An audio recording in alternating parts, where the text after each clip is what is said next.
पश्चिम बंगाल की राजधानी कोलकाता में एक हॉस्पिटल है, आर्जिकल मेडिकल कॉलेज एंड हॉस्पिटल।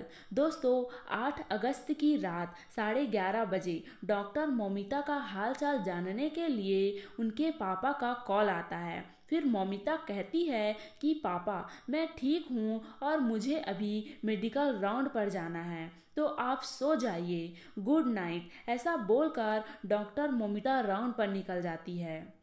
अब दूसरे दिन 9 अगस्त की रात 12:30 बजे मौमिता अपने 4 दोस्तों के साथ 3rd फ्लोर के सेमिनार हॉल में डिनर करने जाती है।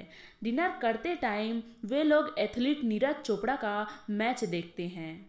डिनर के बाद 4 दोस्त ड्यूटी के लिए हॉल से बाहर निकल जाते हैं, लेकिन डॉक्टर मौमिता थक चुकी थी, इसलिए वे आराम करती है और वे सो जाती है। फिर रात के 2 बजे उसकी एक दोस्त किसी पेशेंट का रिपोर्ट दिखाने आती है। वह रिपोर्ट देखने के बाद फिर से सो जाती है और सुबह के 4 बजे एक लड़का 3rd फ्लोर के सेमिनार हॉल में घुस जाता है। ये सीसीटीवी से निकली हुई इसकी ओरिजिनल पिक है। जब ये सेमिनार हॉल में घुस रहा था तो इसके गले में एक ब्लूटूथ एयरपीस था। सेमिनार हॉल में पहुंचने के बाद वे विक्टिम को देखता है और फिर अटैक कर देता है, गला दबाता है, काफ़ी ज़्यादा मारता है और अपनी सारी लिमिट तोड़ देता है। और क्राइम करने के बाद ठीक 4:37 में सेमिनार हॉल से बाहर निकलता है। जब सुबह के 7:30 बजे उसकी जूनियर डॉक्टर उसे उठाने सेमिनार हॉल में पहुंचती है तो उन्हें एक ऐसा मंजर दिखाई देता है जिसे देखकर उसकी रूह कांप जाती है कि डॉक्टर मौमिता फर्श में पड़ी हुई थी। उसके बदन पर आधे कपड़े थे, आंख, मुंह और प्राइवेट पार्ट से ब्लीडिंग हो रही थी। बॉडी में 10 से ज़्यादा इंजरीज थी। इनकी बॉडी देखकर साफ समझ आ रहा था कि किसी ने इनका रेप करके मर्डर किया है। यह बात जब कॉलेज के प्रिंसिपल संदीप घोष को पता लगा तो इसके 1 घंटे बाद 10:50 में हॉस्पिटल के असिस्टेंट को विक्टिम के पेरेंट्स को कॉल करने के लिए कहा।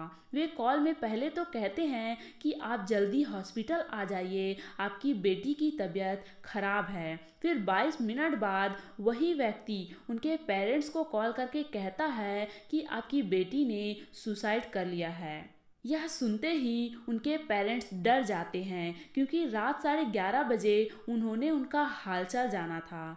खैर, अब वह लोग हॉस्पिटल पहुंचते हैं तो उन्हें अपनी बेटी की डेड बॉडी देखने के लिए 3 घंटे तक इंतज़ार करवाया जाता है। 3 घंटे बाद जब फाइनली पेरेंट्स अंदर गए तो उनकी बेटी की ऐसी हालत थी जिस हालत में कोई भी पेरेंट्स अपने बच्चे को नहीं देख सकता।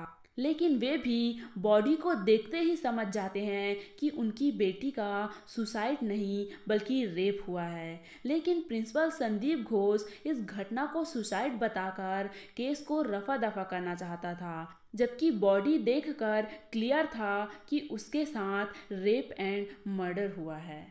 लेकिन सवाल ये उठता है कि उसने सुसाइड क्यों बताया? प्रिंसिपल का अपराधी से कोई कनेक्शन तो नहीं था।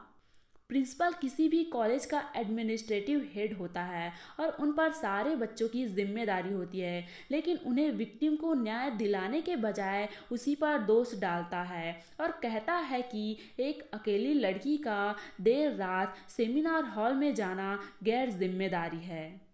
विक्टिम उस दिन 36 घंटे की ऑन कॉल ड्यूटी करके लौटी थी। इतनी ड्यूटी करने के बाद वे थक चुकी थी, इसलिए सेमिनार हॉल में रेस्ट कर रही थी और इतने बड़े हॉस्पिटल में डॉक्टर और नर्स के आराम करने के लिए कोई सेपरेट रूम नहीं था, इसलिए डॉक्टर अक्सर सेमिनार रूम में ही आराम करते थे।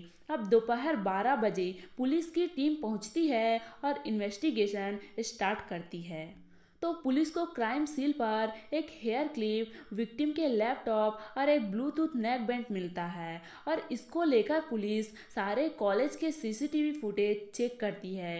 लेकिन सेमिनार हॉल था, वहाँ कैमरा नहीं लगा था। यह इमरजेंसी डिपार्टमेंट का 3rd फ्लोर है और ये सेमिनार हॉल है जहाँ विक्टिम की बॉडी है। इस 3rd फ्लोर में 2 कैमरा है। पहले सीसीटीवी कैमरा कॉरिडोर को कवर करता है और दूसरा जो है पेशेंट वार्ड को। जब पुलिस इस सीसीटीवी कैमरा को चेक करती है तो हॉस्पिटल के स्टाफ और कुछ जूनियर डॉक्टर आते जाते दिखाई देती है। लेकिन करीब 4 बजे संजय रॉय नाम का एक लड़का सेमिनार हॉल में जाते दिखाई देता है, जिसके गले पर एक ब्लूटूथ नेक बैंड थी। लेकिन 37 मिनट बाद जब वापस आता है तो उनका ब्लूटूथ गायब रहता है।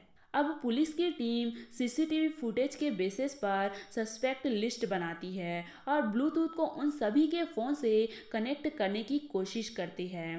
तभी उसी समय संजय रॉय का फ़ोन ब्लूटूथ से कनेक्ट हो जाता है और संजय रॉय ही वह लड़का है जो सुबह के 4 बजे सेमिनार हॉल में जाते और 37 मिनट बाद वापस आते हुए दिखाई देता है। ये संजय रॉय कोलकाता पुलिस में सिविक वॉलंटियर है। ये एक तरह से कॉन्ट्रैक्ट वर्कर्स होते हैं। इन्हें महीने की सैलरी मिलती है और इनका काम ट्रैफिक मैनेजमेंट एंड हॉस्पिटल जैसे इमरजेंसी सिचुएशन में होता है।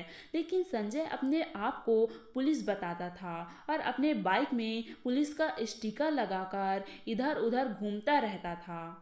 इसी वजह से हॉस्पिटल में उसकी एंट्री भी आसानी से हो जाती थी और पेशेंट को एडमिट करने और उन्हें बेड दिलाने के नाम पर दलाली भी करता था। इसलिए किसी भी डिपार्टमेंट में बेखौफ आता जाता था। लेकिन उनके पड़ोसी बताते हैं कि उनकी 4 शादी हुई थी, जिसमें तीनों वाइफ इसके अग्रेसिव बिहेवियर के चलते छोड़कर चली गई और चौथी वाइफ की कैंसर से डेथ हो गई। इधर पुलिस संजय रॉय को 24 घंटे से भी कम समय में पकड़ लिया और उससे सख्ती से पूछताछ शुरू की और वह एक्सेप्ट भी करता है कि डॉक्टर मौमिता का रेप करके उसका मर्डर किया है और ये भी कहता है कि मैं अपराधी हूँ, चाहे तो मुझे फांसी पर लटका दो। पुलिस की पूछताछ के दौरान संजय ने बयान दिया कि वे 8 अगस्त की शाम एक सिविक वॉलंटियर के साथ शराब पीकर कालीघाट रेड लाइन एरिया में गया था। फिर रात 11:30 बजे जिस पेशेंट को एडमिट कराया था उसे देखने आर्जिकल हॉस्पिटल आया था। 30 मिनट बाद वहां से निकलकर फिर से शराब पीकर हॉस्पिटल पहुंचा, जहां उसने ट्रेनी डॉक्टर के साथ दरिंदगी की सारी हदों को पार कर दिया। ज़रा सोचिए, डॉक्टर मौमिता के लिए वह रात इतनी मुश्किल रही होगी। वह सपने में भी नहीं सोची होगी कि यह काली रात उसकी ज़िंदगी के आखिरी पल होंगे। वह बहुत चीखती चिल्लाई होगी, लेकिन उनकी चीख इन 4 दीवारों में ही सिमट गई होगी। जब इस घटना की जानकारी लोगों को पता चली तो सभी लोग इसका विरोध करने लगे और यह मामला धीरे धीरे करके पूरे देश भर में फैल गया और आज पूरे देश के डॉक्टर ही नहीं बल्कि आम आदमी भी डॉक्टर मौमिता हत्या को लेकर प्रोटेस्ट कर रहे हैं। साथ ही इस केस की जांच कर सभी अपराधियों को गिरफ्तार कर उन्हें कड़ी से कड़ी सज़ा दिया जाए। तो आज की यह वीडियो आपको कैसी लगी हमें कमेंट में ज़रूर बताना और डॉक्टर मौमिता के लिए एक लाइक ज़रूर कर देना।